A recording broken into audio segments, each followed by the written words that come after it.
National Weather Service in Wilmington has issued a severe thunderstorm warning for northwestern Fayette County, Ohio, northern Clinton County, southeastern Clark County, eastern Greene County, southwestern Madison County, until 6 p.m. At 5:10 p.m., a severe thunderstorm was located over Wilmington, moving northeast at 35 miles an hour.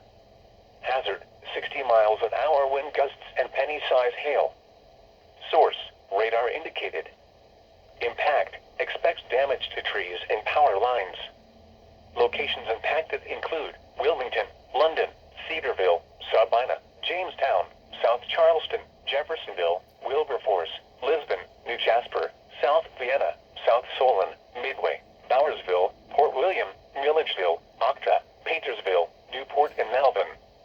This includes the following interstates: I-70 in Ohio near mile marker 66. I-71 in Ohio between mile markers 47 and 76.